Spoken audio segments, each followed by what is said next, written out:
So, welcome everybody, and let me introduce Professor Di Pierro. Professor Francesco Di Pierro is a renowned expert in human microbiota research. He is a researcher at the University of Insubria, Varese, Italy, and a contact professor at the University of Camerino, Italy.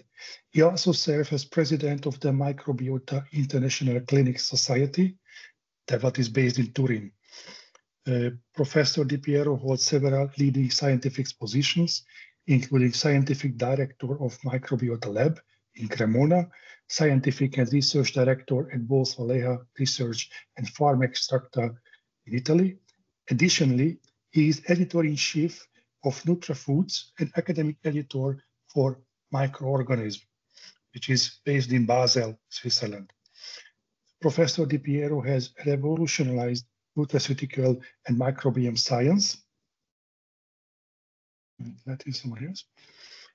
Evidenced by developing award-winning precision probiotic formulations, having over 250 peer-reviewed papers and written over 400 scientific articles. He has trained thousands of professionals through accredited courses. He is a NutraChampion, the award winner by the Nutra Ingredients magazine, the leading online platform for the nutrition industry, and this reward was awarded just a week ago in Barcelona. Professor Di Pierro oversees a wide range of microbiota research projects, including studies on the gut, vaginal, neonatal, and breast milk microbiomes. With regard to vaginal microbiota, he is the author of several scientific publications, particularly focusing on the role of Lactobacillus crispatus and the potential of the M247 strain. Please welcome Professor Di Pierro. Well, thank you very much for your kind presentation. Maybe it's too important, too much, but thank you very much.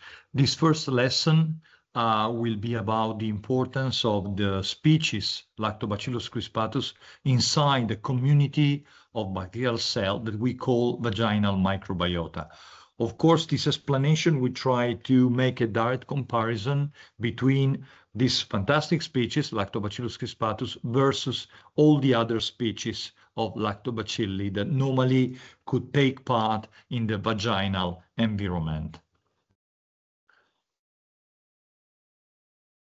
Okay, I have organized this lesson in 7 different chapters, just to allow the attenders to have a better understanding of the different, let's say, details that concern with vaginal microbiota. The first chapter is the vaginal microbiota, meaning history, structure, and meaning. As you know, the 2 most investigated microbiotas are the one occupying spaces in the gut, and the one occupying spaces and rooms in the vagina. Why the microbiota do really exist? They exist because they have established a sort of agreement with the host. We are the host.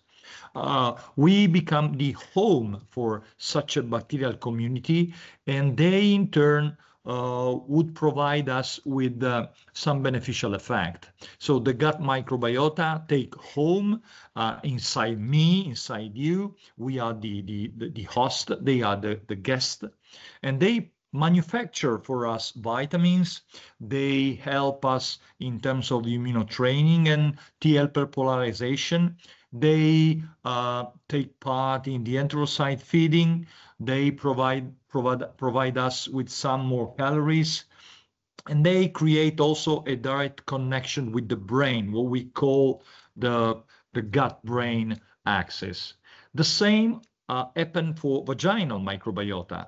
They use us as home, and we, let's say, take advantage of their presence in terms of mucosal protection, antipathogenic role, fertility, and maybe some other activities that it could be that we do not know so far. If we would like to understand the history that lead us to understand this issue of the vaginal community, well, that is the host, that is the microbiota inside the guest inside us, inside a woman. Well, we're gonna start from what we call Bacillus. In 1892, German scientist understood that vagina environment are not sterile at all, and they contain also in condition of healthy condition, they contain microbiota bacteria. At the time, we thought that there was, of course, Lactobacillus, but at the very beginning of this story, people thought that there was something like now we call it Lactobacillus vaginae, then Lactobacillus acidophilus, at least at the very beginning of the 20th century. Close to the end of the 20th century, scientists understood that Lactobacillus really inhabiting vaginal community was just Lactobacillus crispatus, Lactobacillus gasseri, Lactobacillus iners, and Lactobacillus jenseni. But at that time, scientists think that they were in something like a mixture condition inside vagina environment. Instead, from 2010 and then on 2011, some other scientists, not using cultural methods, but next generation sequencing methods, they understood that these 4 different types of Lactobacillus constituted a sort of dominance inside a community. This is the first paper signed by Jacques Ravel, a USA scientist, that teach the word concerning the vaginal microbiota. At the time, he called the contest, the vaginal microbiota, he divided in community groups, and he called by using Roman number. So the first community group right here was characterized by a strong dominance. You see the red line of Lactobacillus crispatus. The community group number 2 was dominated by Lactobacillus gasseri. The community group number 3 by Lactobacillus iners, and the community group number 5 by Lactobacillus jenseni. So they were not in a sort of mixture condition. They were dominant, and each one were able to dominate inside one single community group. But Jacques Ravel discovered also that 30% of women was classified as community group number 4. In the number 4, we have a condition of low Lactobacillus, meaning that normally just a few Lactobacillus exist. And normally when they are, even if a few, they are Lactobacillus iners. Of course, the vaginal environment of women with the community group number 4 do contains anyway also some other bacteria, bacteria that we consider them putative pathogens, and they tend to enrich the richness of this community group. Instead, in the community group 1, 2, 3, and 5, the one dominated by Lactobacillus, a single Lactobacillus species, richness was quite low. Instead, in community group number 4, richness was quite high because of the low Lactobacillus content. Jacques Ravel at the time also understood that this condition, the existence of 5 different community groups, was worldwide, was generalizable all over the world. There were some differences. For instance, Asian and white women were mostly Lactobacillus dominated. Instead, black women, Hispanic women were mostly Lactobacillus not dominated. So the CST IV in black women and in the Hispanic girls are more common. But anyway, any woman of the world can be classified as community group number 1, 2, 3, 4, or 5, being the number 4 pretty void of a strong content of lactobacillus. The year later, one of his assistants, Professor Gaillet, decided to establish if was possible to detect a sort of temporal dynamics, meaning that he would like to understand if was possible to follow a community group along the time, during the weeks, just to evaluate if a community group was stable or not. In order to understand this issue, he decided to simplify the community group, and he called community state type. A community state type is the same that the community group, but it's a situation where the scientists pretend that just the dominant lactobacillus exists. As you can see here, this complex mixture of vaginal microbiota bacteria, where 60% of the community group corresponds to community group number 3, the one dominated by Lactobacillus iners, you know, the orange color. Well, he pretended that, let's say, 100% of the community group was just Lactobacillus iners. Was a sort of distortion of the community group, but this allowed him to understand and to follow along the weeks the possible shift in community state type. As you can see here, by simplifying, just following the dominant bacteria, for instance, this woman, as you can see, was for 8 weeks dominated by Lactobacillus iners, and then this woman shifted to a condition of CST IV.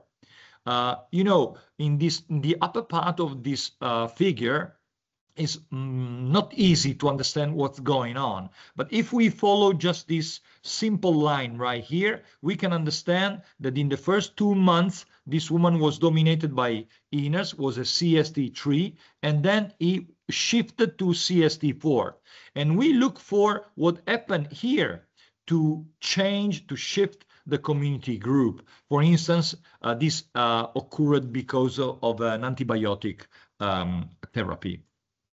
The same year, another scientist decided to analyze, to reveal a possible relationship between the microbiota, the vaginal microbiota, and let's say conventional clinical criteria to check a situation of bacterial vaginosis. As you can see here, in the column B and in the column C are reported the conventional evaluation of a vaginal microbiota through the so-called Amsel criteria and Nagel score. Instead, in the right part of the figure, where you see this, let's say, multicolor condition, the next generation sequencing analysis are reported. Well, if you see where the 2 columns B and C are pretty red, you can observe a sort of multicolor condition, meaning high richness, no dominance, meaning CST IV. Instead, where the column B and the column C are green, that are low level of Amsel criteria and Nagel score, where we see normally a dominant bacteria, mainly Lactobacillus crispatus or Lactobacillus iners.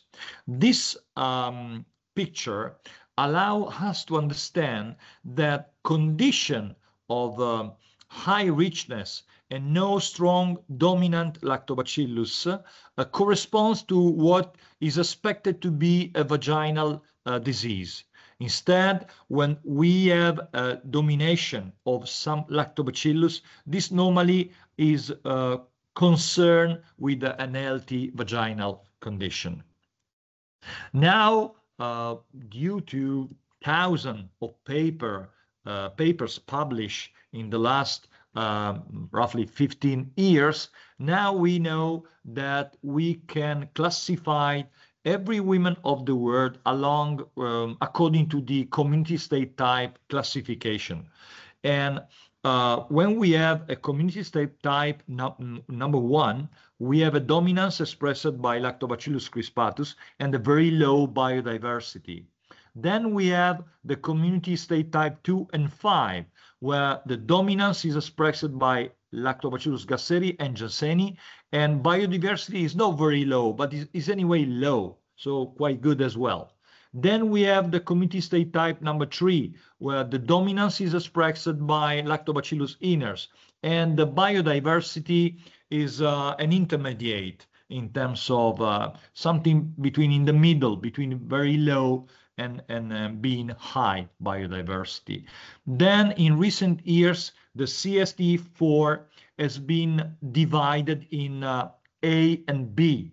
In the CST IV-A, we have anyway a dominance, but this is not an expression of a lactobacillus. Mostly Gardnerella or Atopobium are dominant, and biodiversity is quite high. Instead, in CST IV-B, we have no dominance. Nobody, not even Gardnerella or Atopobium, is dominant, and biodiversity, meaning richness, is very, very high. What is very important to understand is that according to this classification, we can observe that with CST1, we have the lowest obstetric gynecological risk possible.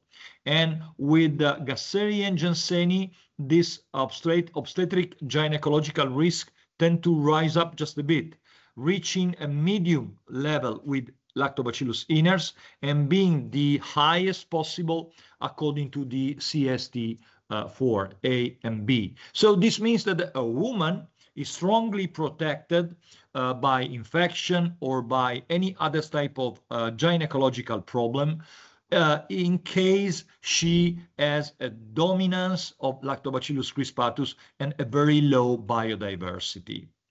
Well, if we check this situation, is quite unusual to see that a lactobacillus, namely Lactobacillus iners, occupy an intermediate position. So it's not very protectant, not completely protectant. Why? Well, there are many reasons why. The first reason is that Lactobacillus iners has a piece of DNA that has been stolen from Gardnerella vaginalis, and this gene produces a protein that is called inerolysine, and through inerolysine, this Lactobacillus iners can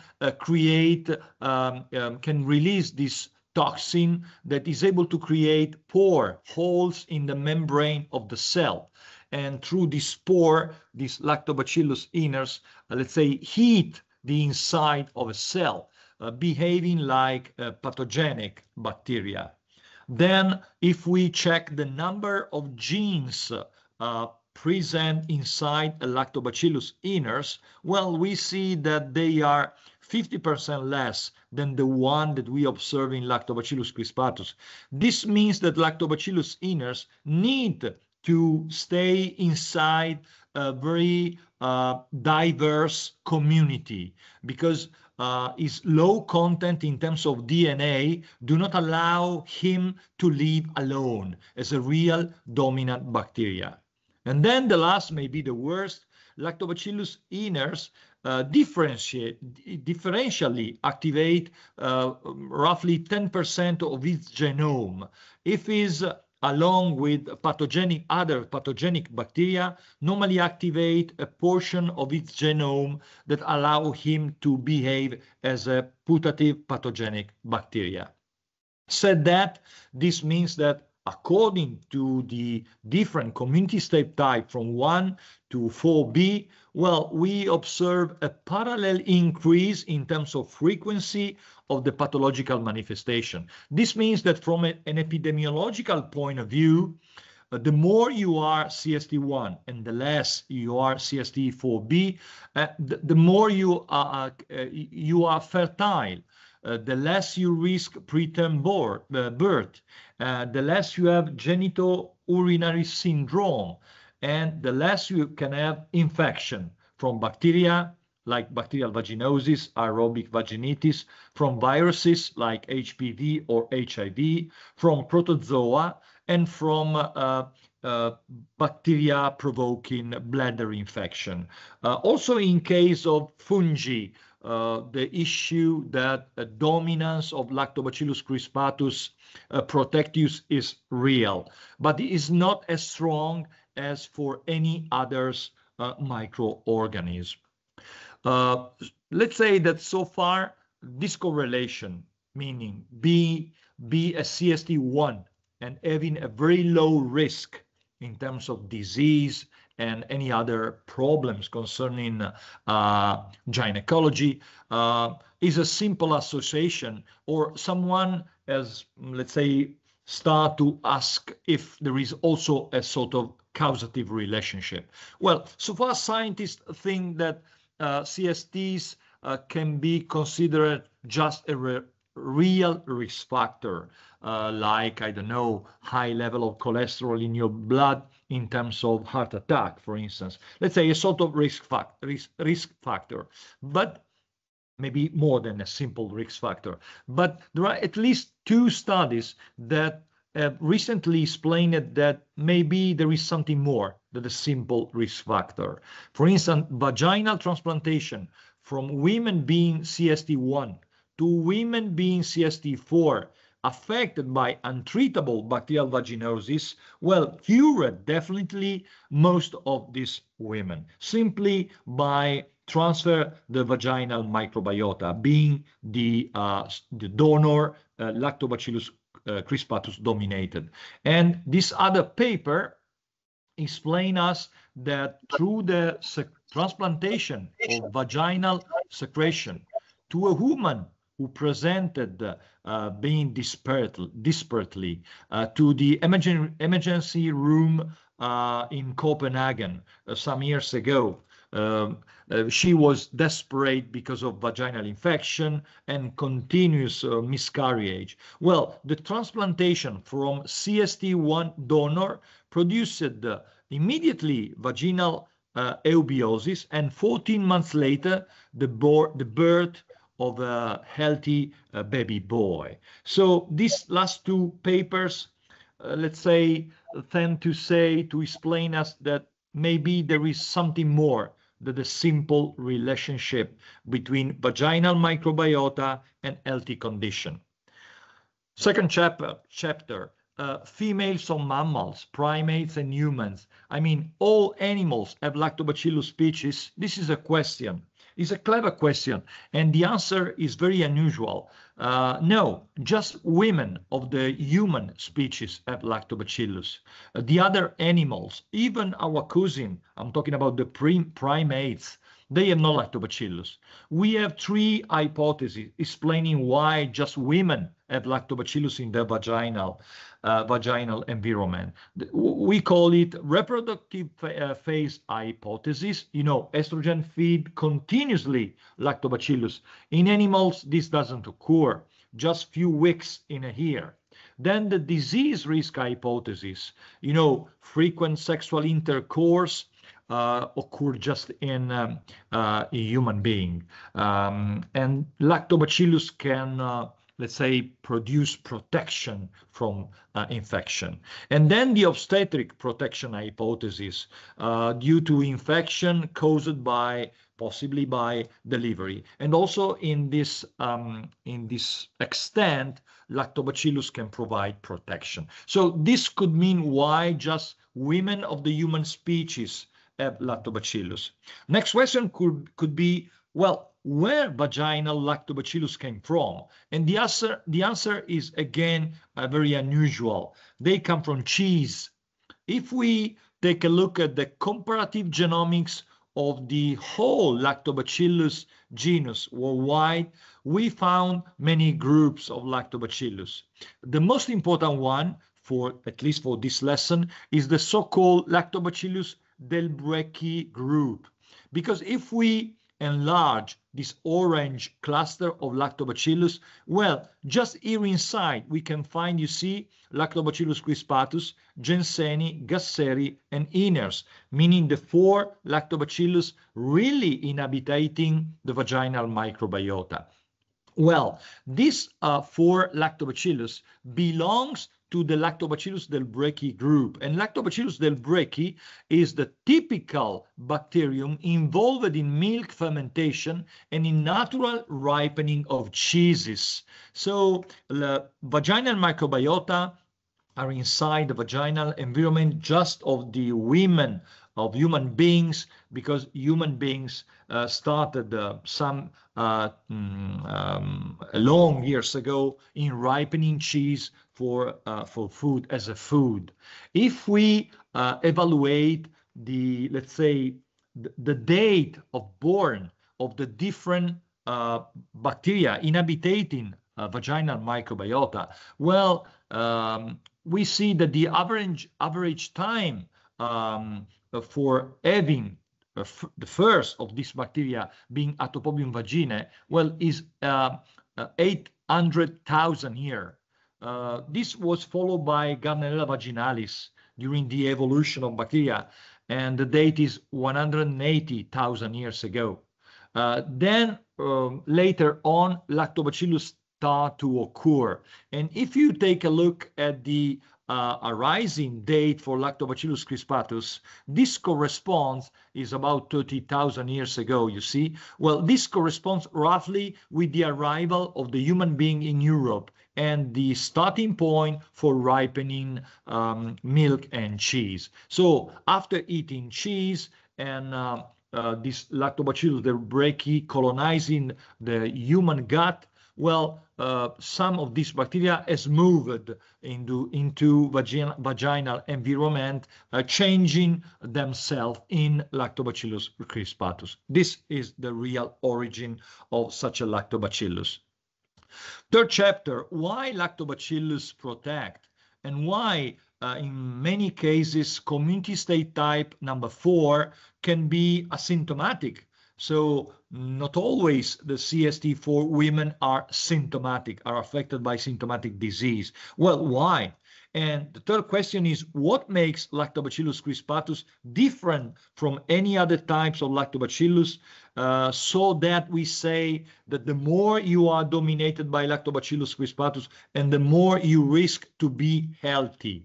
Well, if we take a look of this picture, we understand that the resident microbes shape also the vaginal epithelial glycan landscape, as the title tells. This is a clue cell on the left of the picture, is a clue cell picked up from a woman not having bacterial vaginosis. So a woman having Lactobacillus inside her vagina. Well, if we take a look at the magnification of this picture right here, we see that surrounding the clue cell, we have a sort of airy composition. This airy composition are glycans, are sugars, are some like trees made of sugar. Why these trees stand tall like that? Because there are no bacteria eating such a sugar, so no bacteria reaching the membrane of the mucosa, in this case of the clue cell.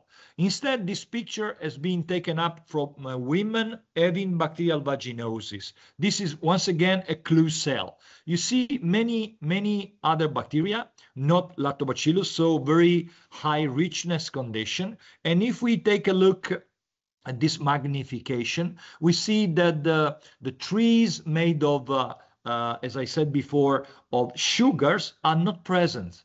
The clue cell is quite smooth. This means that these bacteria start eating the sugar from there, allowing them to stay closer to the vaginal mucosa. So this means that the possible defense of the glycocalyx being eaten by bacteria of the CST IV tend to put very close the bacterial cell, putative pathogenic bacterial cell, to the human being, to the cell of the human being. Now let's try. This is the explanation, allowing you to understand why a consortium of bacterial cell made of Lactobacillus is more protectant than a consortium lacking Lactobacillus. Second question was but why we can have CST IV being not dominated by Lactobacillus, completely asymptomatic. Well, asymptomatic CST IV is mainly characterized by acetate production, being not lactate production. So the pH is quite high, around 5. It's characterized by the presence of biogenic amines, and this slow down the Lactobacillus growth. Is characterized by sheddings that involve just mature cells. Is characterized by the presence of cytolysine making hole in shedding cell, by the sialidase and fucosidase activity that break down mucus, but anyway mucus is rebuilt, and most important, there is no inflammatory response from the host. Right? This make CST IV anyway, into brackets, not completely pathogenic. But in symptomatic CST IV, we can find some very small but relevant differences. Of course, still acetate is mostly produced locally. Biogenic amines are always there, but shedding involves especially immature cell, not mature cell. Of course, cytolysine is there. Of course, sialidase and fucosidase break down the upper part of the mucus, but mucus in this case is not rebuilt, and this provoke a strong inflammatory response from the host. So CST IV becomes symptomatic because of the host response. And why crispatus is the best candidate for protecting women. If we take a look at the biology of Lactobacillus crispatus inside the vaginal microbiota, we can find many peculiarities that the other Lactobacillus species does not have. First, pullulanase, an enzyme that allows Lactobacillus crispatus to heat glycogen even without a very strong push of estrogen. Then the capability of releasing lactic acid in destrogenic form, D-lactic acid. D-lactic acid is stronger than L-lactic acid, levogir lactic acid. Then Lactobacillus crispatus mostly manufacture protonated lactic acid, and protonated lactic acid is stronger against virus, against bacterial cell. Then just Lactobacillus crispatus manufacture hydrogen peroxide. That is another molecule able to kill pathogenic bacteria. Then just Lactobacillus crispatus can protect itself inside a smooth layer of sugars, defending him from, let's say, water loss, dehydration, right? And Lactobacillus crispatus is the best lactobacillus in terms of bacteriogens. Bacteriogens are poison for pathogenic putative bacteria. It's the strongest in terms of capability of producing bacteriocin. And then if we simply check the pH values, well, we can reach below 4 just with Lactobacillus crispatus dominance. Fourth chapter, females' hormones are the most important driver of the structure of vaginal microbiota. Well, sure, estrogen have to be considered the main drivers for Lactobacillus, and this really affects the entire life of a woman. In prepuberty, there is no estrogen, so normally a girl is constituted by a CST IV condition, but that condition does not provoke infection, because in prepuberty probably the main reason is not having sexual intercourse. Then when a woman becomes fertile, the pushing of estrogen becomes strong, and in premenopausal condition, most of women normally are dominated by a single type of Lactobacillus. And then in postmenopausal condition, we observe a strong drop in terms of estrogen. And this is the main cause for having, again, a shift towards a CST4, mostly symptomatic. But if we add hormonal replacement therapy, well, we normally reconstitute a sort of asymptomatic condition where Lactobacillus normally tend to be again dominant. Of course, estrogens are always a proliferative push, a driver for Lactobacillus, especially during inside the window of time for a fertile women. Of course, they have to be present.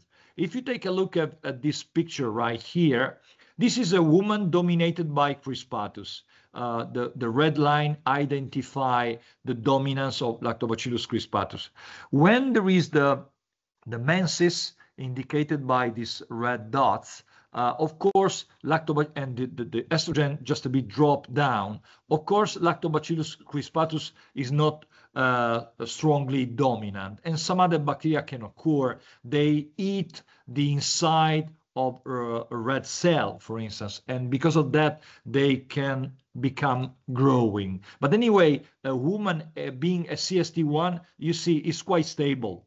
And along 3 months, during 3 months of evaluation, the Nagin score and the pH tend to be quite low because the pH is quite toxic for pathogen. Instead, in case of CST4, you do not see the up and down typical of the pushing of estrogen. You see just many different types of bacteria, and the pH is not toxic for pathogen. So the Nagin score and the pH values are quite high. Estrogen are always a proliferative push for Lactobacillus, but to help fertility to occur or to get a proper pregnancy state, avoiding, for instance, preterm birth, they must be present at a very high content from the very beginning. Because, you know, since the estrogen constitute a driver, well, at the end of a pregnancy phase of life, Lactobacillus tend to be anyway quite high. So even if at the very beginning they were not quite high, they at the end are quite high. And the opposite is for diversity. Even if diversity is quite high at the very beginning, at the 3rd trimester is pretty normal. And by analyzing at the 3rd trimester right here, a woman could show to be perfect, but was not. Because what is very important is, especially for fertility or for to avoid the preterm birth, is the beginning, the 1st trimester. Otherwise, the analyzing of the vaginal microbiota tend to give rise to fake results, meaning good but fake results, right? So estrogen is a driver, but we have to take care in terms of understanding what this driver can do. 5th chapter, factors that destabilize, provoking shift, I mean the microbiota, of course, apart from the condition of low estrogen. If we ask ourselves if the CST can have a long-term stability in healthy women, well, we can give us an answer, at least as regards to the recent evaluation that has been done lasting about roughly 2 years. And this analysis has allowed us to say that the community state type can be considered stable enough, especially the Lactobacillus dominated one. In particular, CST1, dominated by Lactobacillus crispatus, are stable during 2-3 years of evaluation for no less than 90% of time. CST3, the one dominated by Lactobacillus iners, are stable around 80%. Of course, the most unstable one is the CST4. Well, but this is not very important. What it is very important is to understand what can provoke a shift, a change from a good vaginal microbiota to a bad vaginal microbiota? Well, the passages from being a very good to an intermediate to a very bad vaginal microbiota is from being CST1, becoming a CST3, and becoming then a CST4. The question is, what allowed the shift from CST1 to ST3? Well, right here in the slide, this is a sort of ranking, are listed the most important driver of this type of shift, being alcohol, the first, followed by weight, the use of menstrual cups, stress, the use of tampons for menses, the use of antibiotics, I'm talking about the systemic ones, and the change of partners. Instead, the shift from CST3 to CST4, the CST4 has to be intended like the passage before being unhealthy. Well, the shift from 3 to 4 are in ranking, once again, partners, alcohol, menstrual cup, stress, smoking, antibiotics, and weight increase. Another type of stressful situation that provoke the risk of a shift from a good CST to a possibly bad CST is sexual intercourse. I'm talking about the heterosexual intercourse. As you can see in this picture, this is a woman everyday analyzed, being Lactobacillus crispatus dominant, who we have asked not to have sexual intercourse for a couple of months. You see here the presence of some other bacteria different from Lactobacillus crispatus one are due to menses, right? Then we have asked her to have a sexual intercourse with her husband. And as you can see, immediately the vaginal microbiota show us a shift towards an increase of richness. These are all bacteria introduced by the partner. Anyway, being CST1 means being quite stable. And as a matter of fact, in the following day, the women turn back to being a CST1, meaning that being protected. Of course, can you now imagine what happened to a woman having different sexual intercourse or changing partners?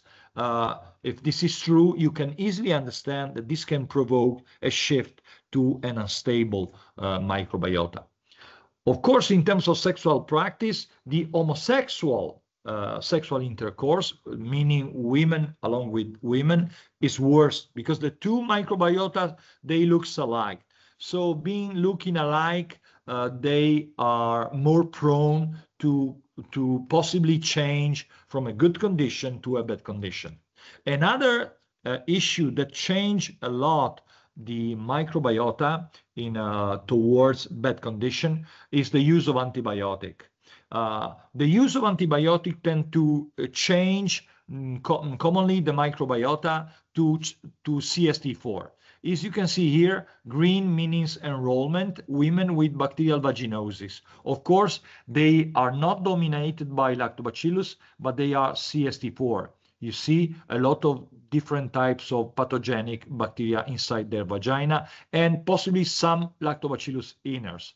After antibiotics, all these women become dominated by Lactobacillus inners. And because of that, meaning that they are not going back to CST1, Lactobacillus crispatus dominated situation, they can turn once again to a further condition of CST4. This means why the use the continuous use of antibiotics normally shift the vaginal microbiota to CST3. That is the step before becoming again a CST4.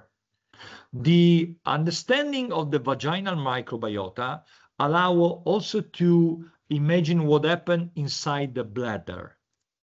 If we check the overlapping situation in a group of women between their vaginal microbiota, their bladder microbiota, and their gut microbiota, show us that vagina and bladder, they look alike.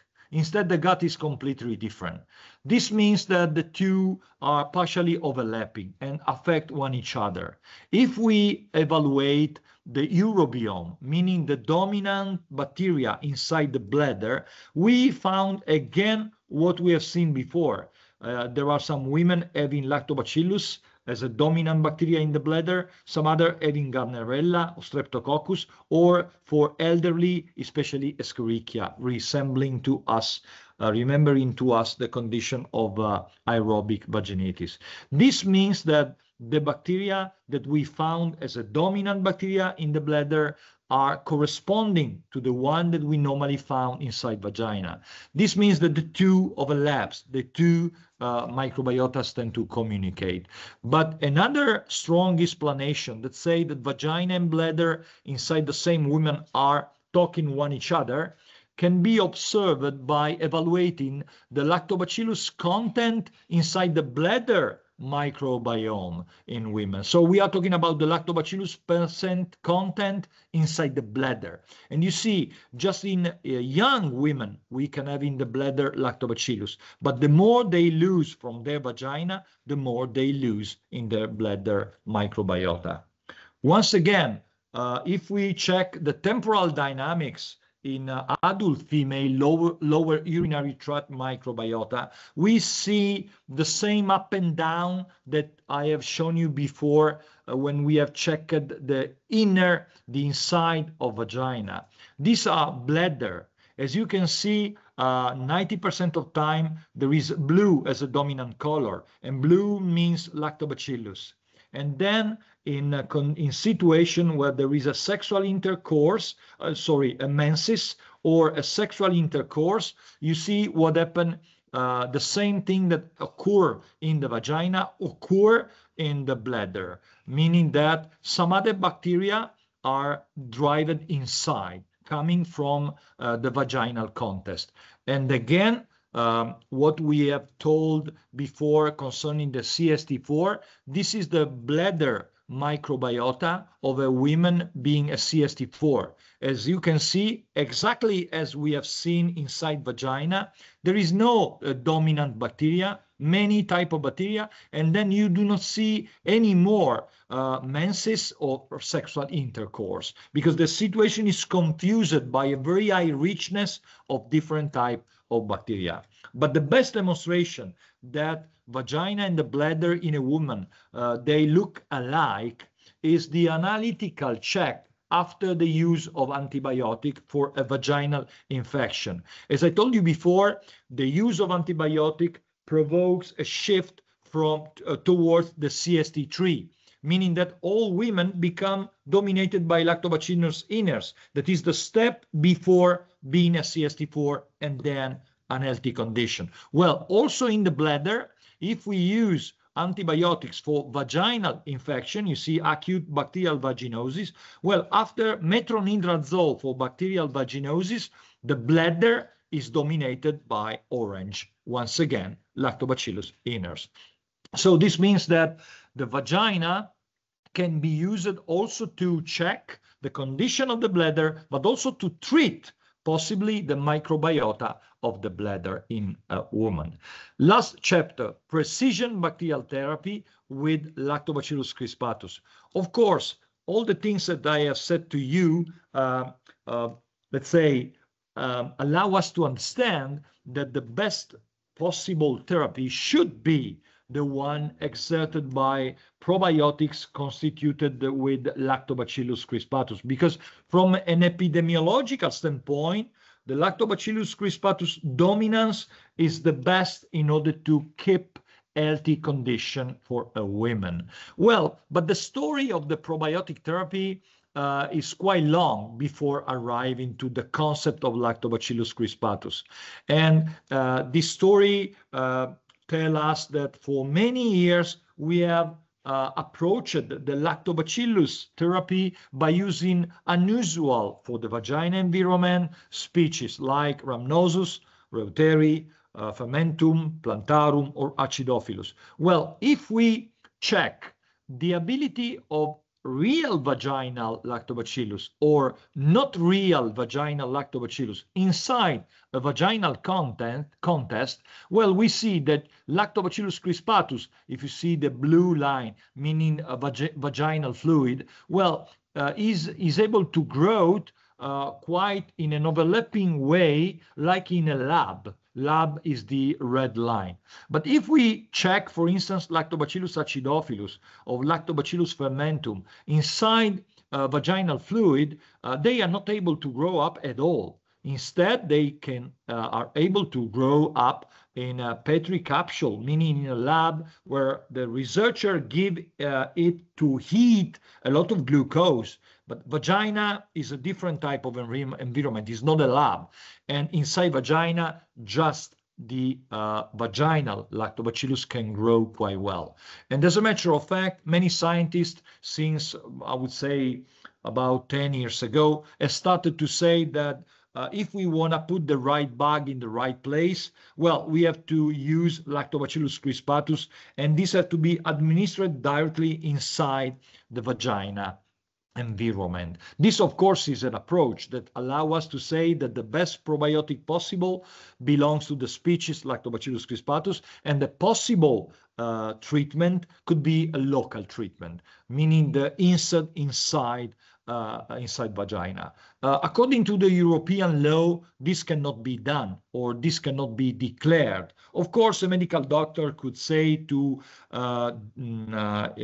his patient to use Lactobacillus crispatus inside vagina, but this cannot be claimed on the boxes, because the European law says that just dead bacterial cell can be inserted inside the vaginal environment. So the approach of a local therapy that could be a good approach is, let's say, not completely agreed by the European law and cannot be claimed. At least in Italy is like that, and according to what I know, this rule is valid all over the Europe. Well, anyway, all women of the world as just 4 types of lactobacillus in their vagina, and nobody has put this lactobacillus inside of her, but they have it. This means that they arrive in the vagina through different types of road. The road is the gut, and the literature says that it's possible to colonize vagina, taking quite a long time, of course, because the path is quite long, the travel is quite long, by simply administering by oral route the right lactobacillus, in such a case the Lactobacillus crispatus, directly inside a woman.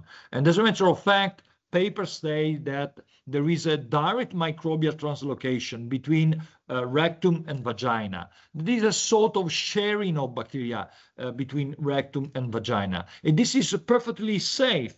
And this was the evolution has created. This means that orally administered probiotic strain are then later on detected in the vagina. And probably the rectum could preserve vaginal microbiota and possibly vice versa. I can tell you that by analyzing thousands of women in their vaginal microbiota, I normally find gut bacteria at very low content. And with this idea in mind, I guess that vagina could be considered a reservoir for the rectum bacteria, and the rectum could be considered also a reservoir for the vaginal bacteria. If this is true, we have to see that the most commonly shared between rectum and vagina has to be Lactobacillus crispatus. Well, this researcher has looked for the many possible lactobacillus that can be found as shared between rectum and vagina. And as a matter of fact, as I just told you right now, Lactobacillus crispatus, you can see right here, is the most commonly shared. But well, being the most commonly shared doesn't mean that is able to protect. I have to observe that this is the most commonly shared, especially in women not affected by bacterial vaginosis. And as a matter of fact, if we check diseased women, with women not affected by vaginal disease, well, the most commonly found in rectum or women with no bacterial vaginosis is again Lactobacillus crispatus. So the best share possible in order to protect epidemiologically, I mean, a woman is Lactobacillus crispatus.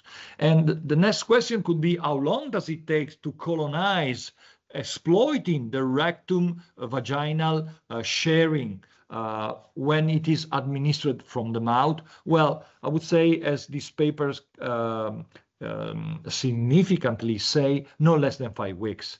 And for having a good colonization starting from the mouth, it could take also 7-8 weeks. So it takes quite a long time. In my opinion, the best therapy possible could be the administration locally administration of Lactobacillus crispatus directly inside vagina for the first weeks of treatment, and starting at the same day with the oral use of Lactobacillus crispatus. Then the idea is to suspend, to halt the vaginal administration after 1 month and a half, 2 months, just continuing with the oral administration of the Lactobacillus crispatus strain, because after 5, 6, 7 weeks, normally it starts to be observed the sharing of the strain between the rectum and the vagina.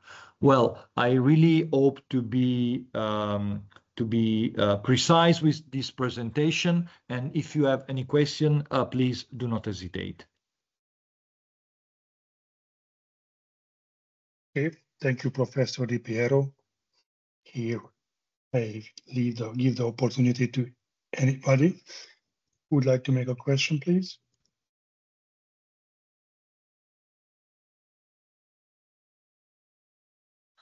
I have a question. Please. For someone classified as CST IV, how long is crispatus supplementation recommended in order to achieve a lasting shift to CST I, crispatus dominant? And should the supplementation be repeated periodically after a break, or only after antibiotic use? Nice question.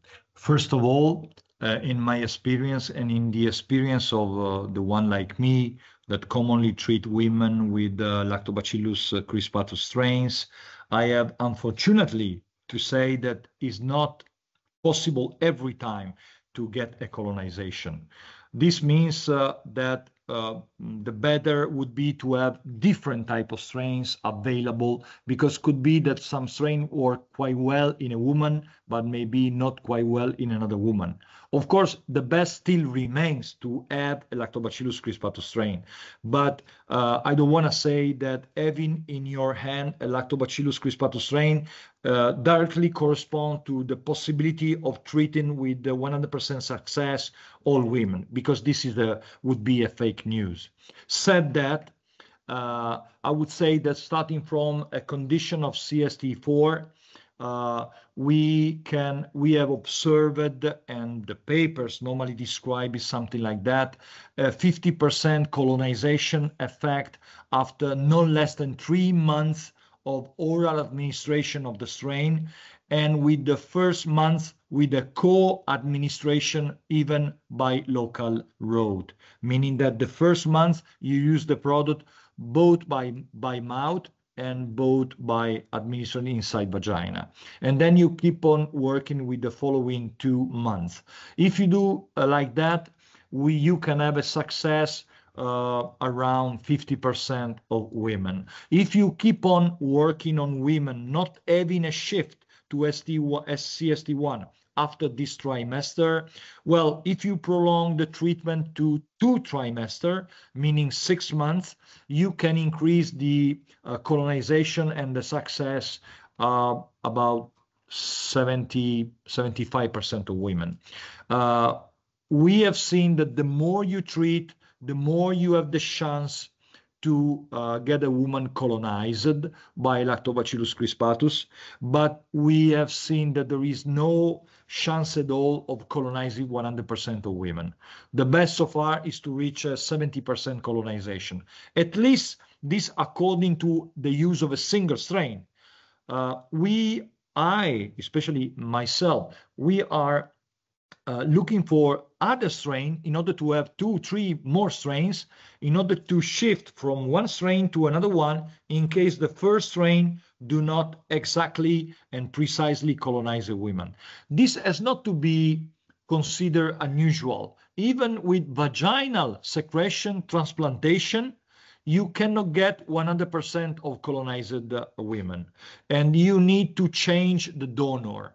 The studies have described that you need at least 3 different CST1 women considered donors to be sure to colonize 80–90% of women. So this means that the host, let's say, protect herself from a new colonization.